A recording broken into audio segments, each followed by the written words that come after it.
the assumption was there is a bit of a grand plan here. They're going to go in from the air and remove the regime. Now we can see, what a grand plan. It sounds like an episode of The Simpsons, really. You're seeing the comparisons being made with Vietnam, with Afghanistan, and I think that's going to continue. So decapitation now sounds very silly. That's what the Americans were saying 2 weeks ago. What you've got is a country called Iran who's using motorcycle engines on drones, who are launching lots of missiles. Many of them are dud. Some of them are pretty accurate. And America's actually struggling to deal with the sheer numbers. Iran is probably going to survive this, and they're being attacked. They don't need to invade anyone. They just need to repel it. If they repel America and Israel, and that war stops, Iranians will say we're the victors here. Iran is refusing ceasefire negotiations. In fact, the Iranian official said something really funny.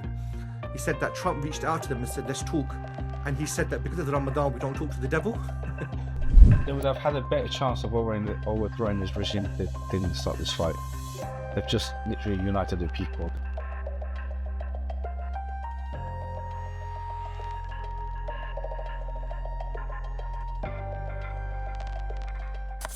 We are fast approaching 3 weeks since the US-Israel alliance launched a new war on Iran, and things are not going according to plan.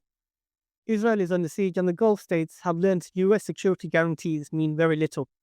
Iran has closed the Strait of Hormuz, the key plug of the global energy market, which is affecting everyone in the West, and talks of a recession are now becoming mainstream. Is this war turning into another Vietnam for the US? Here to discuss all of this tonight is Haj Majid, who is from Iran, and our very own Geopolity founder, Adnan Khan. Hope you guys are well. Alhamdulillah, good to be here, Imran. Haji, good to see you as well. Assalamu alaikum. I want to remind everyone that's listening in that you can find us on all the major social media platforms where you can subscribe and never miss anything. So let's jump into the discussion. Adnan, it seems 3 weeks in, the US plan to decapitate Iran hasn't worked. Why do you think that is? So it hasn't turned out well, has it? We're 3 weeks in. The air war, I mean, everyone's saying, you can't remove a regime by just conducting an air war. You got to put troops on the ground. And even when you put troops on the ground, it's not guaranteed. What we've seen from the US is lots of missiles. What we've seen is a bombing campaign. But their war has basically been limited to the air. And you can't really overthrow a regime purely from the air. What we're also seeing is US strengths now appear to be their weakness. So America has a very advanced air force, it has a very advanced navy, it has a missile defense system, it has space capabilities. None of these actually matter. What you've got is a country called Iran who's using motorcycle engines on drones, who are launching lots of missiles. Many of them are dud, some of them are pretty accurate. And America's actually struggling to deal with the sheer numbers. And I think America has now officially done exactly what Russia did in the Ukraine war. Russia invaded, thinking the best case scenario is we will march all the way to Kiev and the regime will fall. So rather than prepare based on the worst case scenario, they prepared and went to war on the best case scenario. And America has done exactly the same thing. We're going to bomb the Iranians, we're going to remove the leadership, and we're going to have regime change. And just like Venezuela, the Americans will be celebrating how great this was. Rather than prepare for the worst case scenario, they're prepared for the best case scenario. And now they are having to really rethink now how to get out of this. And they're in a quagmire now. They're in a quagmire. You're seeing the comparisons being made with Vietnam, with Afghanistan. And I think that's going to continue. So decapitation now sounds very silly. That's what the Americans were saying 2 weeks ago. I think Pete Hegseth hasn't got the memo. He continues to be talking about how great the war is going. Everybody can see it's not. And that's why, 3 weeks in, the American plan hasn't really gone according to their plan. How has Iran managed to humble the global superpower? So Iran's strategy has been pretty straightforward. What they've done is they've targeted America's radars in the region. So what you're seeing now, America's having to use their radar in Turkey. They're having to use it in Cyprus, which is very far away. And that's why the Gulf states now, they're struggling really to deal with the missiles that are coming at them. So effectively, Iran's targeted the eyes and the ears of America in the region. The other thing they've done, which is probably key, is they've just utilized swarms of missiles and drones and overwhelmed everything America can throw at them. So if you look at it like this, if there's 50 missiles coming at you, these are missiles that cost a couple of 100,000. America's having to use 1 million, 2 million missiles to intercept them. If there's 50 coming at you, you can't go for all of them. There's too many. You're going to have to pick which ones you're going to go for, which means some of them are going to get through, and that's what we've been witnessing. So from an Iranian perspective, they've just got a very basic strategy, and what you're seeing now is all of America's capability, all of their shiny weapon systems. Actually, they weren't built for this sort of war. America's military is built for a war with a country that has similar capabilities to America. Iran doesn't have those capabilities, and that's why Iran, shockingly, has been able to humble the global superpower. Yeah, I think their missiles are between 30 to 50,000 each. They've got a stockpile of 80,000. They're producing 500 each, every single day. So to send something that's 50,000 to be intercepted by I think it's 3 million. So yeah, it's interesting, isn't it? I don't know what can we say is the Iranian strategy in this war. So yeah, 3 weeks in, we're really seeing a clear direction emerging from Iran. So as far as Iran's concerned, the Middle East context 3 weeks ago, that's gone now. This context where there were talks going on, that's completely gone. Iran is refusing ceasefire negotiations. In fact, the Iranian official said something really funny. He said that Trump reached out to them and said, let's talk. And he said that because of the Ramadan, we don't talk to the devil. So no more talk. So why should Iran talk when you're winning? And when you were talking, America started the war anyway. So what we're seeing from Iran is they're starting to place their demands now on America. And those demands are that we don't want the status quo to continue. You need to remove the sanctions, and the nukes are going to stay. Otherwise, what they're arguing is we'll close the Straits of Hormuz, which they've done now, which I'm sure we're going to talk about. So what Iran's basically done is we are going to raise the cost for you. We're going to widen this war to the region. How many of your allies are you going to defend? You are supposed to be providing security to Israel. You're supposed to be providing security to the Gulf states. You're struggling on all these fronts. You're running out of your missiles, or you're really, really low. So the Iranian strategy is to raise the costs for America. How long can they continue this? And if this didn't work, their strategy was the Straits of Hormuz will be closed, which has happened now. And what you're seeing now, everyone's worried about oil prices, gas prices, the global economy. In fact, talks of a global recession now have become mainstream as well. So there's a very clear strategy. It's very different to the American strategy that we're seeing. So all this talk of we're just going to bomb them back to a stone age and that's going to be the end of it, that is a distant memory now. And in fact, the Americans really should be eating some humble American pie at the moment. Can you just go into a little bit more detail regarding the Iranian military capabilities? What are they like? Yeah, so the Iranian capabilities, if you take your mind back, when the Shah was in power, he was part of the Western Bloc in the Cold War. So a lot of weapons were given to him, and he developed the Iranian military. Actually, he's actually the strongest military in the region. When the clerics took over in 1979, they didn't trust the army. They believed the army was the Shah's army. So they created the Islamic, or the Iranian Revolutionary Guard Corps, which was effectively like the SS the Germans, the Nazis had, who were loyal to them. So these are the unconventional forces. So the priority for the Iranians has always been the unconventional forces over the conventional forces. So the IRGC that created Hezbollah, it's the IRGC that created all these militia groups. So the Iranian military capability is all about proxy groups. It's all about militia groups. It's unconventional forces. So what we're seeing in terms of drones and missiles, that is all Iran has. There is nothing else. There's no grand air force. There's no grand navy. There's no space capabilities. This is basically it. So if this doesn't work, Iran's going to have a massive problem. So this is Iran's capabilities. They're not like most armies where you have a massive ground force who are decked out. You've got joint operation between the Navy and the Air Force and the ground force. In fact, what you find is the proxy forces that we saw in Iran, that we've seen in Iraq. That is their main capability. Now, that is perfectly suited to the war they're having. This is why the Americans are finding they're not fighting an air force, they're not fighting a huge navy. They are fighting lots of missiles, they're fighting lots of drones, and if they put troops on the ground, they're going to be in an Afghan situation in a much bigger country, though, where you got lots of decentralized militia groups who are going to be targeting your supply lines. So, Iran's capabilities are not like Pakistan, Turkey, or Egypt, but these capabilities are perfectly suited for the war that they're in now. Haji, what is going on within Iran itself? There seems to be those that are supporting the regime and have come out in large numbers to support the new supreme leader, whilst others seem to be welcoming foreign intervention.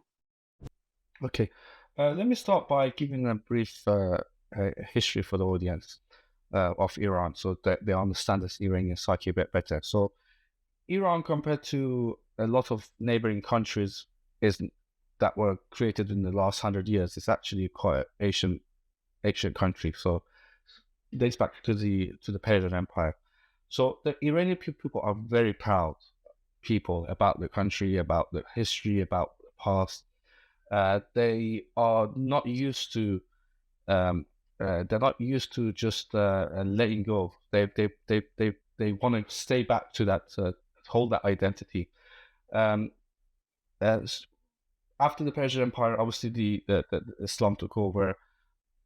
And again they excelled, and they were some of the people, the Persians were in the Muslim era where a lot of the scientists and the ulama that they came from, mostly was like Sittah, Ghazali, all these people from that kind of area.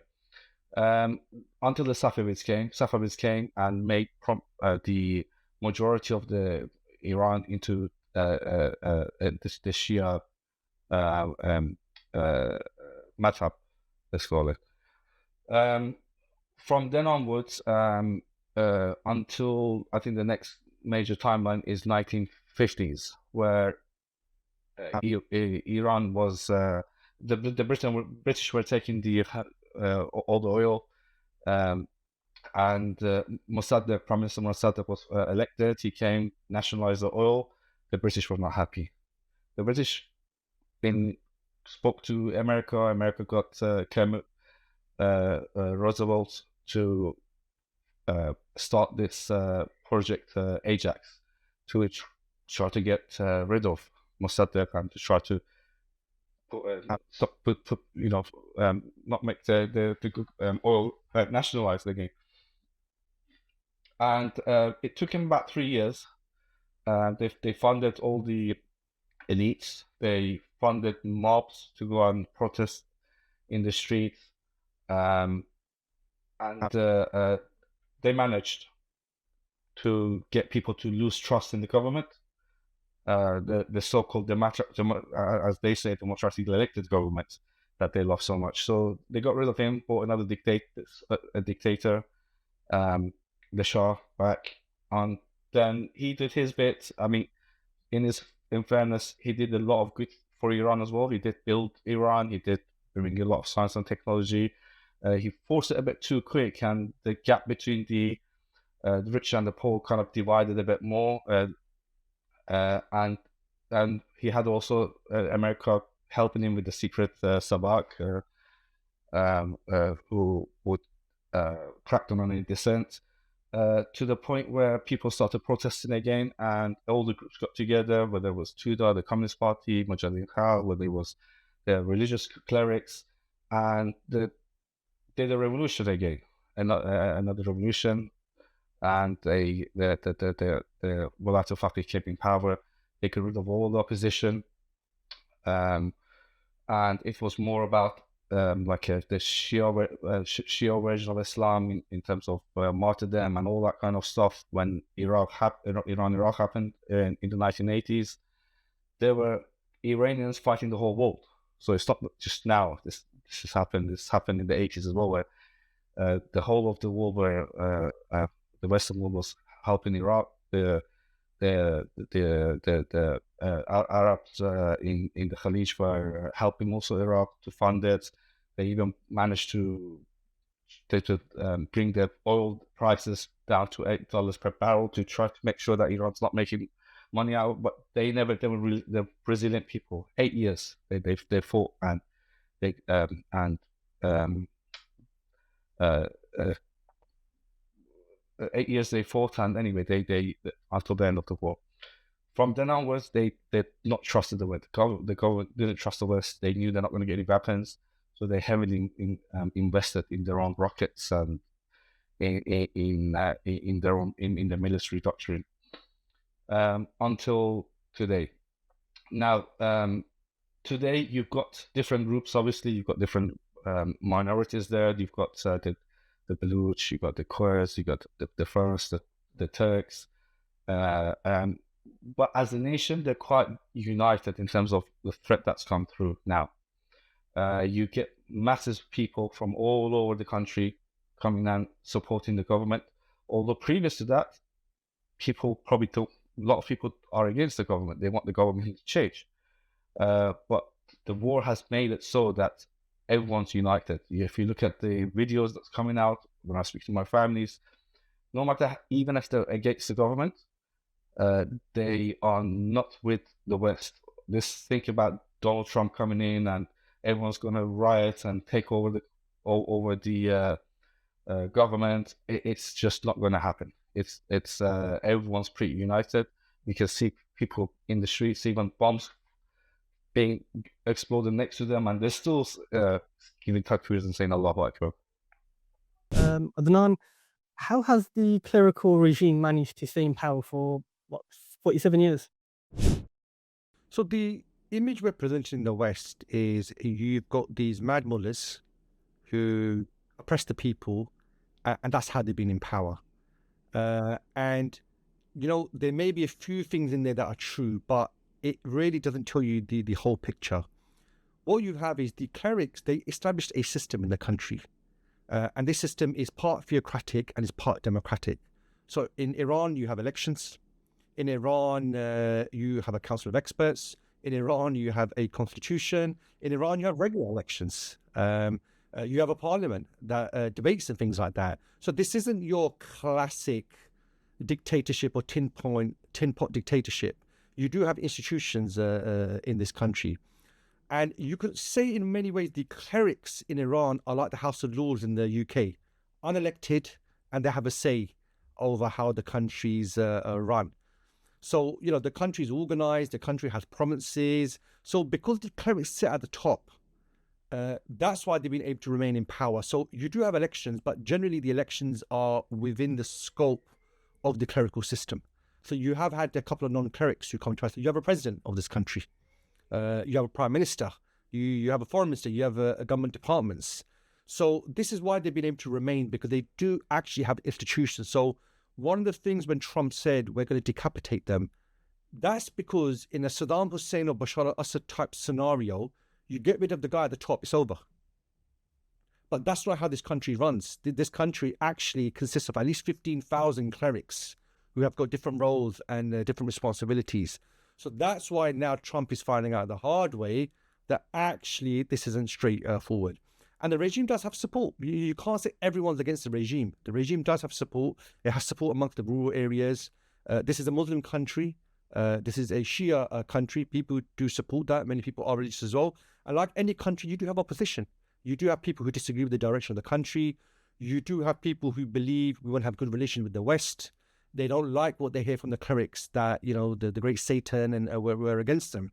So they've been able to remain in power for 47 years because this isn't just some personality-based system.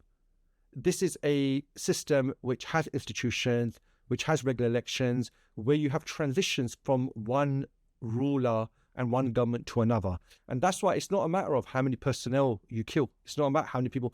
They assassinated the supreme leader. They've just put a new supreme leader in. They're in the middle of a war. They've managed to have a transition. They're having demonstrations, and the country's still continuing as well. So that's why, we can't really compare this to Iraq or these sort of countries. This is a country that has institutions, it has processes, and like any country that is like this, there can be disagreements, there can be disputes, you might even have protests on the street. Nevertheless, there are systems in place, and it's been in place for 47 years, which is a significant period of time, and that's why they've been able to stay in power for all this time. Haji, your thoughts? Yeah, I mean, as he said, as Brother Adnan said, it's a system built for the people. It's and the clergy. The parliament gives laws just like in the UK, and the clerics, the council of clerics, they pass it, say whether it's compatible with their way of thinking or not. They're very into who gets selected, so the selection process. Not anybody can come and get selected as a president. So they have good control of who comes in and who goes out, but ultimately they give that choice to the people to they get. I think they always say compared to America, which is a two-party system, they've got multi-party systems, and whoever gets through will be elected. You've got different tiers of thinking. You've got the modernists, you've got the hardliners. So right now, the reformers are in power. Previous to that, Raisi, who was the previous president, who died because of the helicopter crash, he was more of a hardliner. Haji, Iranians were protesting just literally weeks ago, and even over the last number of years, they do seem to protest on a regular basis. What does this tell us about where Iran is currently? Okay, so again, there's multi-factors to that. One is people are genuinely anti-government, but the main concern is the economy. What's previously to that, it was the Masa Amini, where when that happened, where people were protesting the Islamic covering, and they kind of got what they wanted. Now people are not wearing hijab anymore. If they don't want to, and people who are wearing hijab, if they want to, it's a choice, not like before. But the previous one that happened in recently, before the war started, was due to the economic reasons. America put extra sanctions end of last year, which crippled the government's the currency, and so people are constantly having to see that the value of the money just keep on going down and down and down. So people were protesting against that. The government said, "Look, we're going to come and speak to people," which they were trying to answer their concerns and see what they could do. But in the midst of all this, then you had people within inside that got funded and armed by Israel, and it was admitted by Israeli ministers, who started revolting, where a lot of people were killed, police were being set alight, they were being taken, put in the bin, and put it alight, mosques being banned. So then obviously the government retaliated, and there was quite a high amount of casualty. The government says about 3,000 people. They've published the names. The opposition in the West, they say, the number varies who you go to. 20,000, don't trust the government, they're lying. 30,000, 45,000, 90,000. Everyone's saying different. It's kind of 9,000 in 2 days. It's just impossible. But the seeds of mistrust is very much there because of all the anti-government. So be it the diaspora that's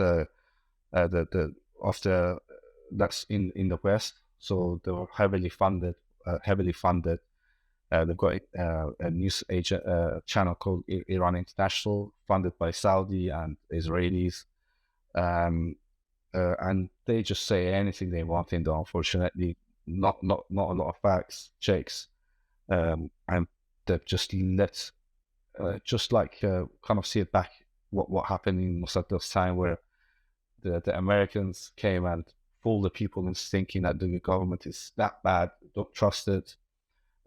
I'm not saying the government is any good, but you shouldn't ally yourself with the West to think that they've got anything good for you, that they want to do anything good in terms of. So that's what's happened now. That's the protest.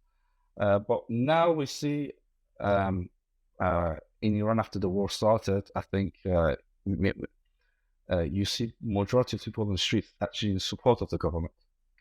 It's different to a few weeks ago, month ago, where there was a crackdown on the protests. Here now the protests they come out in millions, and obviously it's the patriotic bond. Everybody wants to rally against being a target against the enemy that wants to come and divide your country. As Trump clearly says that the map of the Iran might not be changed. What change? I don't know. He comes and just gives a different thing every day. First he wants to liberate people. Now he wants to change the map of Iran. But then he wants to change the government and only attack the governmental facilities. And now just, I think it was that I read a report the Iranian International Crescent. They said out of the 26,000 targets, 24,000 or 22,000 was civilians. So that's what people are out. That they've done the opposite of what they wanted to do. They've united the people with the government at the moment.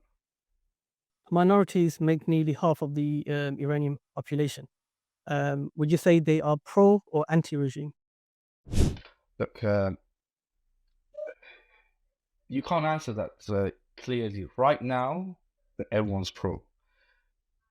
Previously, people are anti, not because of their minority or anything like this. Like, the Kurds have the same rights as the Fars or the Turks. They are Muslim or talk to. They love the country. They're not into separating the lands and having their own government, unlike the Kurds of Iraq or Syria, which were treated quite badly. They've got representation in the government, so they probably would want a different regime to come in power, but not at the expense of going against the government now and trying to fight the government. No, right now everyone's pretty united against their attacks. And one of the things I've noticed personally is usually before the war there's a big, Sunni versus Shia discussion. Always happened. But what I've realized is since this war, apart from a few, shall we say, puppets who have voiced up and said we can't support Iran because they're Shia and what they did in Syria and so on and so forth, we can't support them for that. Within Iran itself, how have you kind of like, what's your sensation been in terms of the unification between the Sunnis and the Shias as well? Look, it's not that Iran is not just a Sunni Shia state. It's not just they have a lot of Jews, they have a lot of Christians, and they love the country. They are they love the history. They're very integrated, and they're not. They don't fight each other because of the religious reasons. They're quite united. We have parts of Iran, parts of Tehran where I used to go to. It's Christian populated, and nobody sees anything to them. They trade normally. They talk normally. They're friends. My mother's, most of her classmates are all Christians. But that's not a divide. It's not like Iraq, where they were able to kind of create frictions between the Sunni and Shia. Majority are Shia anyway, so they're always going to be, the rest is going to be a minority. They're not going to say, "Oh, we're going to rule this place," And even when the new supreme leader was elected, Mustafa Khamenei, the Sunnis went and gave their bay'ah to say that we're with you and we're going to fight with you, and you've got the Sunnis in the navy and in the army, and it's not what the West wants to portray, I believe. Adnan, can you see the Iranian regime being overthrown? In a nutshell, no. I was skeptical when the war started. Now, to be honest with you, I think it's very unlikely. These sort of operations, they're quick, You know, they're short and sweet. They happen very quickly before you know. In a way, America was trying to do a coup. And a coup, you know, you got a couple of hours. If after a couple of hours, the army will remain loyal to the leaders because why? Clearly, you haven't overthrown them. And that's why you're seeing now the Americans are saying different things. It's a long war, it's a short war. We're going to have troops, we're not going to have troops. We're going to put lots of troops in, we're not going to put lots of troops in. Just today, Trump's now crying out to the Europeans, look, we all need to chip in now. Strait of Hormuz is closed. To the Gulf leader, they're saying, come on, you know, it's not just about your interceptors are running out. You've got to basically join the war, yeah? So completely changed his tune in 3 weeks. You remember at the beginning, we're the greatest army in the world. This is the best war ever. This is like, you know, the most damning bombing campaign ever seen. Now it's completely gone. So if they wanted to overthrow the regime, this is what you would have seen, or something on these lines. What you would have seen is an insurrection in the country. You would have seen the US back the separatist groups, anyone that has a problem with the regime. This would have taken 2 or 3 years of strikes, the country coming to a standstill. Sound familiar? This is what happened in 1979. That's the approach. They haven't done that, right? And the assumption was there is a bit of a grand plan here. They're going to go in from the air and remove the regime. Now we can see, you know, what a grand plan. Sounds like an episode of The Simpsons, really. Yeah, where these things turn out all right. So I think what's going on in America now really is they're just having to navigate now. What do we do? What's the best in the current circumstances? There's nothing wrong with them sitting down with the Iranians and saying, let's cut a deal. But they've done that in the past. They were doing that a couple of weeks ago. They did that after the June bombing campaign last year. They did it in 2015 over the nuclear deal. You know, is the arrogance the only thing getting in the way here? Now, we know Israel won't be happy with that. But the problem is they went into Iraq and Afghanistan. You got into a problem. These were decades-long wars. You're not dealing with Iraq and Afghanistan here. You're dealing with a large country that has capability, has a 90 million plus population. So, you know, anyone who is sensible, they need to really do what the Russians did in Ukraine. You remember when they came from Belarus to take over Kiev and it completely messed up? What did the Russians do? Rather than send more soldiers to their deaths, they just withdrew them. And now these 50,000 soldiers are holding the line against Ukraine in the east. Now, I think the only thing stopping them from doing that in America is their arrogance. It's their ego. There's nothing else. It's, you know, how dare this country not capitulate? And as we're talking now, there are bombs dropping on Israel. There are bombs dropping in the Gulf states. America's not faced a challenge like this since, not in my lifetime. So, yeah, I think, you know, them overthrowing the regime is even further away now. This is something that happened very quickly. It hasn't happened. They went in very confident. You know, Kiev will fall in days. They went in with that mentality. They put the resources in based on that scenario. And now they're having to pay. And just finally, you know, the Soviets went into Afghanistan. And that disaster led to the end of the Soviet Empire. Here we are again. I thought the Iraq-Afghan debacles would have taught the Americans a lesson.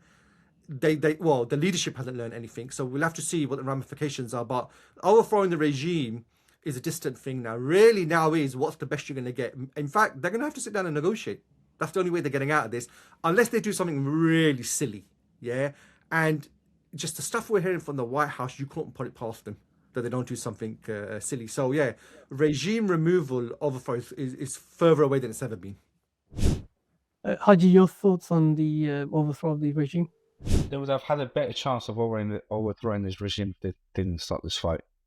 They've just literally united the people. They've realized they've managed to remind people why the revolution happened, all this anti-imperial chants that they were saying, death to America, death to Israel. They've reminded people how America comes and meddles in the country and tries not for their own gain, not for the people's gain, but for their own gain. I mean, I think Netanyahu managed to pull the wool over Trump's eyes and think that, oh, we're gonna do. You did a great job in Venezuela. Let's do the same here. People are on the streets chanting anti-government slogans. We've got Pahlavi sitting in America. He can take over. We just have to go and do a few bombing missions here and there, and that's over.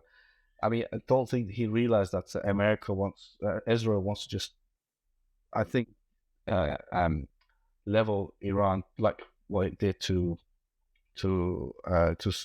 Gaza, or another campaign. It's a long-term campaign that Israel is probably trying to play what happened to Iraq, where they bombed it in the 90s, they made it weekend, and they put sanctions on it, and you know, Iran's not like that. Iran is probably going to survive this, and look, they're being attacked. They don't need to invade anyone. They just need to repel it. If they repel America and Israel, and that war stops, Iranians will say we're the victors here.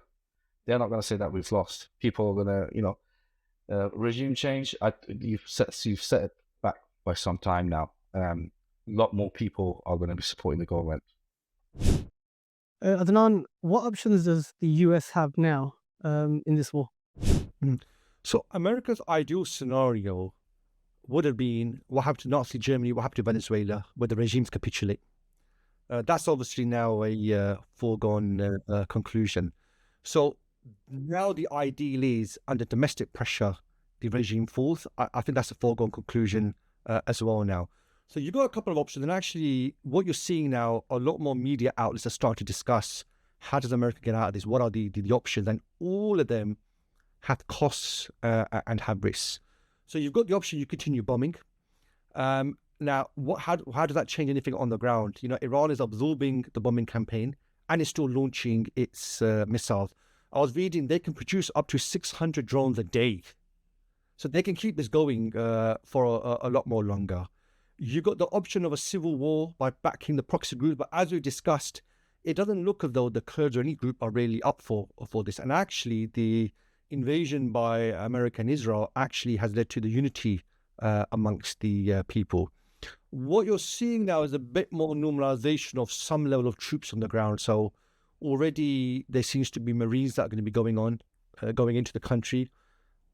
We have to see exactly what they're going to do with 5,000 Marines. Doesn't really change the status on the ground. But, you know, Trump's having to go do a U-turn on all his campaign promises, no more forever wars. And if Trump's prepared to do this because it hasn't turned out well, this is going to be a major problem for them going forward. The other two remaining options, which seem to be a discussion point, is dragging the Gulf states into the war.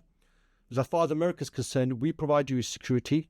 In return, you price your oil in dollars, and then you use the money to invest in America. So you're seeing Lindsey Graham push the Arab countries. They're not up for the war. In fact, you're seeing now when the missiles are dropping on them, they're just running to America, crying to America. So you had the Arab official that was criticizing America for removing a lot of the infrastructure, giving to Israel in order to protect them. And then the final option you've got is a nuclear bomb. You know, the fact that this is even a discussion point shows you how bad America's done. Now, you know, America wants to use this country. America wants to have influence over this country. This is a country that has significant oil reserves.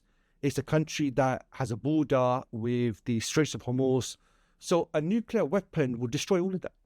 So I don't think a nuclear weapon is really viable at all. And I do remember there's a lot of nuclear talk when the Ukraine-Russia war was going on for the last 4 years. And again, it was just talk, nothing much there. So all of these options, none of them are great. All of them have got risks. All of them are escalatory. They could lead to even bigger problems. So the best option really is for them to sit down with the Iranians, and they're going to have to give concessions. America will have to give concessions. It is not in the stronger position in these talks, but, you know, if the ego gets in the way, they won't do that. And what they'll do, they'll dig themselves even more in, and we will forever be making comparisons with the Soviet Union and what they went through and what America did in the end. Adnan, are we any clear after 3 weeks why the US invaded? You know, we've spoken about what's happened, but why did US invade in the first place? So after 3 weeks, we're not clear because what's coming out from the White House is even more confusing. And that shows you, so what they've done is they had an aim, and the aim seems to be the Iranian regime is going to be brought to its knees. That seems to be the aim. That hasn't happened. So what they're having to do, they're having to backtrack. So what you're seeing is, oh, it's a long war. It's not a long war. It's about nukes. It's about the missiles. It's about the regime. It's about the people. It's about minorities. And they're having to do that because this wasn't like the Iraq war. They spent about 6 months, well, probably a year or two building the opinion against Iraq. They got everyone on board, made up all the lies, as we know. Then they invaded. They put all their troops and equipment in place. This was the opposite. They made the decision over Christmas when Netanyahu visited. Talks are going on. And in the middle of the talk, they've decided to start a bombing campaign. So what's going on now is they have to sort of like tell the MAGA base, oh, this is a short thing, don't worry. Everyone can see you're not winning, so it's going to turn into a long operation. So they literally are having to live, justify, and keep everything consistent. And that's why if we're confused, that's perfectly fine, because they're even more confused themselves as well. So do you remember Rubio's interview? Israel was going to invade. We knew Iran was going to attack them, so we preempted it and invaded. And it's like, do you hear what you're saying? You got Hegseth. He is the white comical Ali. You remember comical Ali? We're doing really great. He's the white comical Ali. Yeah, we're great. We're bombing them. Everything's working. And everyone's like, but we're seeing bombs drop on Tel Aviv. We're seeing bombs drop in Dubai. We're seeing bombs drop in Qatar. Like, what are you talking about? So it's Iraq all over again. It's seeing, literally, you can take all the characters from the Iraq war and you can pick all the ones that are there now as well. So no, we are not any more clear because the regime themselves, or the American regime, are putting out even more confusing messages. Why do you think the US information war, has been so poor and, at times quite comical as well?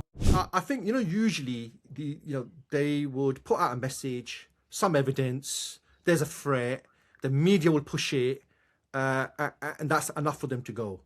I think probably the dynamics that are different today is the MAGA base just don't want this. They don't want any war.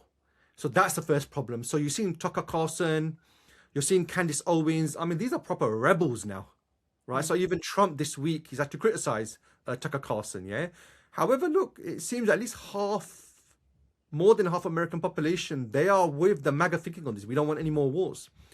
And then, the style of Trump where he just lies and he blags, and I think he forgets you're not in your first term now. You can get away with this stuff. You're in your second term. People know how you work. And actually, people don't want this. People don't want this war. So that's why I think the information war, I actually think the Americans are in competition with the Israelis. The Israeli propaganda war is so poor. I think the Americans are just trying to outdo them as well now. You'd think, just get some experts, get some marketing company, let them come up with something. But these guys, I think, were just so hubristic. It's all right. We'll just put anything out there. People will buy it. People aren't buying it. Even, Rubio's comments, people are so, we're actually going to war because of Israel. So actually, this war, the first thing all Americans are saying, this is Israel's war, we've gone in for them. This is the mainstream view in America. How do you do a U-turn on that? How do you backtrack on that? You can't. So rather than maybe let's just negotiate, call it a day. Let's, try and survive and fight another day. What you're seeing is they're digging down, they're creating a hole for themselves. And, if this war gets worse for America, if China and Russia were to up their support, America's going to have massive problems. So, in many ways, it's like an episode of The Simpsons, the marketing campaign coming out of the White House. That's what's going on here. You forgot to mention Netanyahu's six fingers, but that's probably a podcast in its own, isn't it? Haji, where does this where does this war leave the Muslim rulers? This war is happening in the backyard of many of these Gulf states, but it's pin drop silence. Not apart from crying to their friends in America, they've not really said or done much. Unfortunately, these Muslim rulers will never learn. They haven't learned lessons from Saddam Hussein, what happened to him. He was the darling of the West when he was fighting at the beginning. They don't learn from what happened to Gaddafi. He came and tried to give up the nuclear ambitions that he had, and they got rid of him. They're just going to go in the dustbins of history as the people who just was there plummeting the resources and letting America use their bases over there for their own protection and nothing to do. Look, what benefit did this have for them to have these bases there? It just made them be attacked. They were not able to even defend themselves. As the Saudi states first thing came and complained, saying that saying that they've left us and they've gone to protect Israel. So what do you want? How more corrupt can you be? How more of us? How much more do you want to be in subjugation? It's probably because they don't. Without America, they won't have any. They won't have any leg to stand on. They'll probably be wiped out. The people will probably rebel and get rid of them as well. I hope they learn. For Iran, I think they're just gonna, they're probably pretty happy with the decisions they made to invest into their military, to get all these missiles, if they learn the lessons from the Iran-Iraq war, and going forward, I don't think they're going to give up. At the beginning, I knew that they wanted to attack because they're bringing the American Armada to the region, and they want to say that Iran has to give up its nuclear ambitions and its ballistic ambitions. Why would you put that as part of the negotiation point? Because that they need that for their existence. That stops people coming and attacking them. So I wouldn't be surprised that if they leave the IAEA, because in the last unit war, all the parliament, or everyone on the street, everybody was saying that we came to do negotiations, they come to bomb us, IAEA doesn't protect us, so let's move and let's stop the site visits from these agencies. And the new supreme leader, the previous one was saying non-nuclear war, non-nuclear weapons. This new guy might change his mind. If they have a nuclear weapon, would they dare to attack? Do they dare to attack Pakistan? Do they attack any or North Korea? It's just that nuclear weapon is a bigger deterrent than just having the missiles. But Iran's going to hit back hard, and I think it is hitting back hard. And from a victory point of view, I think they're going to be the victors because they're not going to fall. The people are not going to say we want to surrender, even if God forbid, if they were to use a nuclear bomb, the Iranians have threatened that they're going to use even some thermal warheads and stuff like that they have against Israel. So let's see what will happen. I hope not, but I hope the Arab leaders learn. So, Adnan, your thoughts on the... Yeah, so I think probably more worrying for America, is you had this architecture set up called the petrodollar, where the Gulf states, the Arab countries, they price their oil in dollars, and then that money they use to buy American weapons, they invest in America, and in return, America guarantees these regimes, guarantees their security. This was the petrodollar setup that we had. That's been completely undermined, completely at all. In fact, it was always questionable, would America come to save you if it come down to it? And now it's been completely undermined. They're crying to America, where are the interceptors? They're complaining to America, you seem to be giving a lot of equipment to Israel and protecting them. What about us? And this petrodollar system, America's debt, it's really been able to get to where it is because these guys have been recycling their dollars into America. So this is actually a major fracture in the global situation, where this petrodollar has been completely undermined. And as Majid mentioned, they should have learnt. The French fought with the Americans in World War II, and America provided Europe with a nuclear guarantee. And the French always said, yeah, you're really going to go to a nuclear war because of Europe to save us. It's not going to happen, right? So, they were a bit more realistic about this. The Arab rulers, they just want anything where the superpower guarantees their regime. And now you've seen they can't guarantee the regime. So, in many ways, the Arab rulers in the region, they're like East Germany. The Soviet Union couldn't protect East Germany in the end when the Berlin Wall came down. And we might be witnessing the Berlin Wall moment right now, which is the Gulf states' security. Actually, America can't provide because America has other priorities. So this is something definitely we'll be watching at Geopolity, but this is quite a significant development in global politics. You mentioned Russia and China a few minutes ago. So my question is, where are they? So Russia obviously is in the middle of a war in Ukraine at the moment. So that's its priority. China it's saying all the right things. It's condemning what's going on. It's saying this is really bad. It seems China views this as primarily a regional issue. It doesn't see this as an issue where it needs to get involved. It's a global issue. Now, that's not necessarily correct because the closing of the Straits of Hormuz, 50% of Chinese energy coming from the Middle East, it means China really is involved. But for the moment, what China is doing is they've been providing some level of support to Iran in terms of intelligence. Iran's been using their version of the GPS. It's been using the Russian version of GPS. That's as far as it's gone at the moment. Iran's doing all the heavy lifting. It's doing the missiles. It's doing the defending. It's doing the attacking. You're not seeing masses of equipment coming from China or Russia for the moment. So it could be that, I mean, we're only, 3 weeks in? So it could be they're watching at the moment. Let's see how this goes. Already you've seen the Europeans and the Americans say to Ukraine, you got to stop bombing the oil wells in Russia because those oil wells, we need that oil to get to the market because of what's going on in the Straits of Hormuz. I mean, this is the world we live in now. All these sanctions were on Russia. Now they're saying, oh, maybe we need a Russian oil to come to the market now to help us. That's the world we're living in. So it seems they're watching at the moment. Because if it was the flip side, America would back the country that's being attacked by China and Russia and try and drain Russia and China, which effectively is what America is doing in Ukraine. It's not giving overwhelming support, but it's giving support to try and bleed the Russians. That's really, if you think, what Russia and China should do here. That would obviously mean it's a long-term war. The difference here is Iran is just too important a country. The territory around Iran is too important.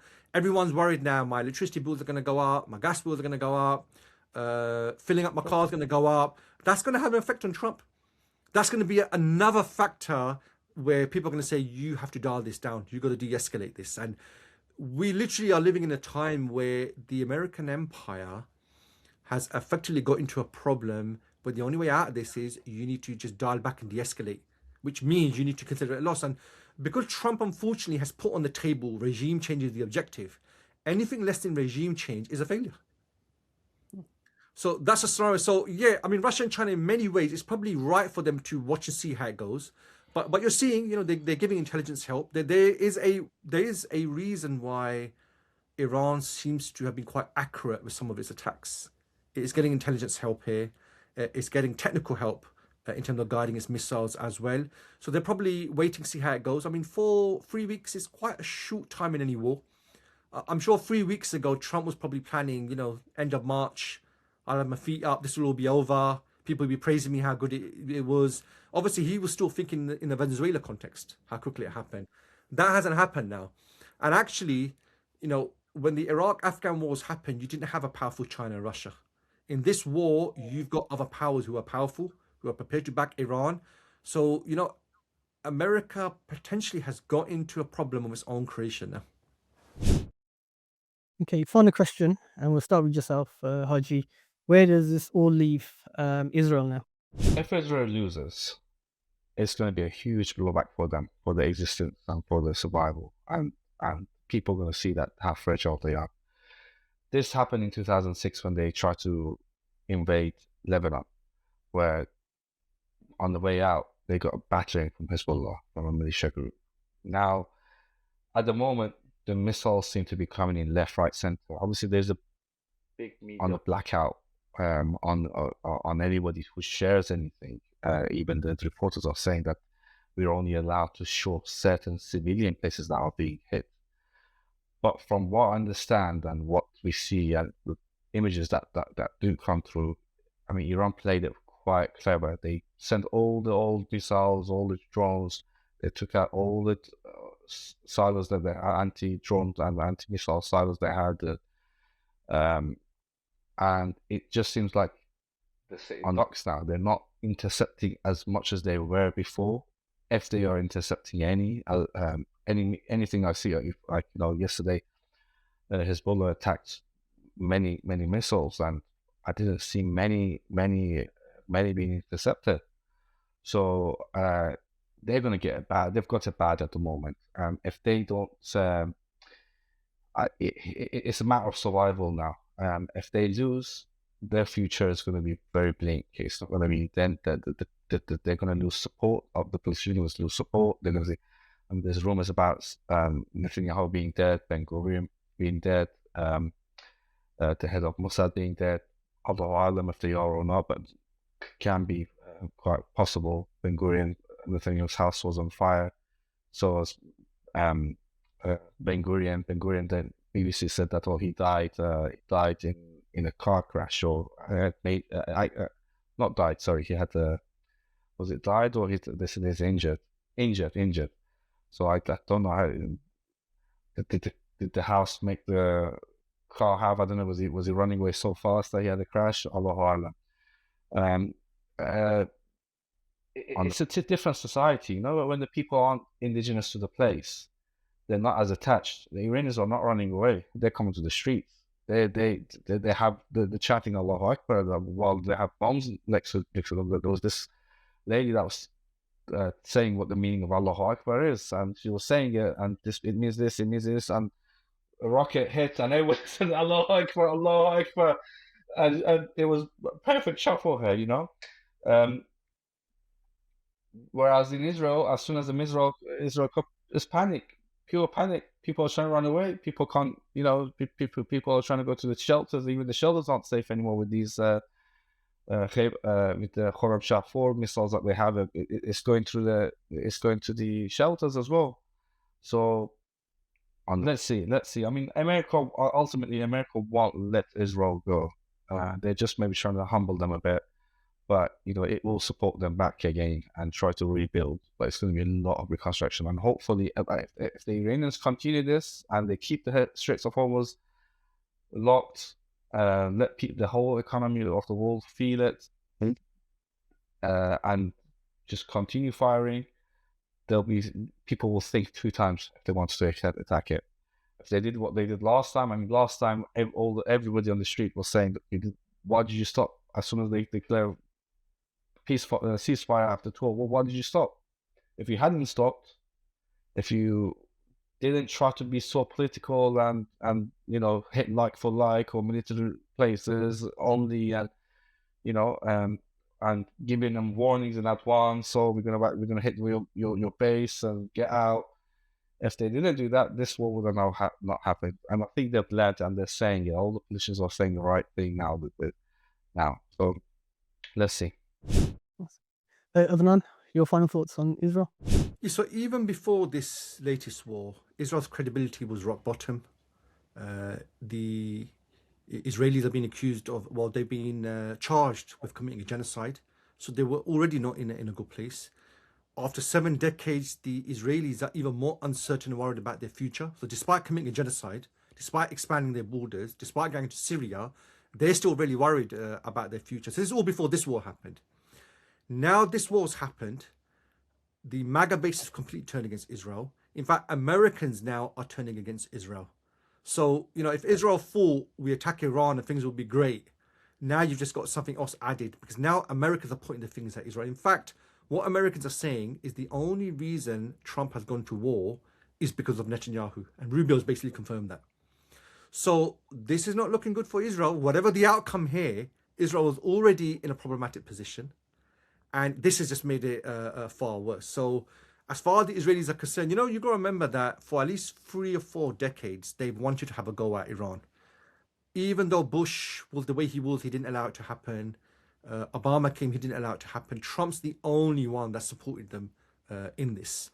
And if this, in the end, weakens America's position, you know, it's going to be even worse for Israel. So yeah, the Israelis, they're in a much worse position. They were in a bad, even if this war didn't happen, and if this podcast was about the Middle East, and for the last 3 weeks there was no war, Israel's still in a really bad position. This has just made it even far worse. And now the fact that Americans believe this war has only happened, the only reason American soldiers are going to be there is because of Israel, that just puts them in a really, really bad position. So the future of Israel, you know, the Israeli project, the Israeli future, all of that is really in doubt at the moment. People have had enough. People have seen through Israel. People have seen what they're doing. They see what supporting Israel for all these decades now actually means. So yeah, the future for Israel's not great. I can't see Israel coming out of this well in any way. They're already in a bad position. Even if the negotiations are done, the Israelis won't be happy. They'll be like, Iran's still strong. Iran's still got something. But the Israelis really need to have a hard look at themselves. You know, your credibility is rock bottom. Your ultimate supporters in the West, that is now changing. And that's 7 decades into their existence. So yeah, the future, all of them have question marks over them for Israel. Adnan, Haji, thank you both for your time today. For our viewers, if you want to learn more about the issues raised today, please check out our website, www.thegeopolity.com, which is all one word. You can also learn more about other issues by accessing our website, where you will find comprehensive insights, analysis, articles, and deep dives. I'm Imran. Thank you for listening.